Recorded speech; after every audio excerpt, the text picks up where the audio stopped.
Ayan. Wala nang serving spoon. Nilagay ko lang konti kasi para pusa. Para pag walang matira. Kaya konti lang. Diba mga idol? Siya. So, konti lang. Boko eh.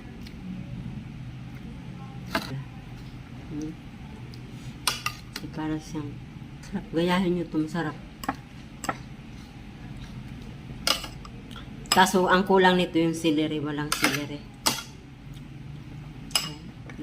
Niluluto ko na lang. Malayong palengke.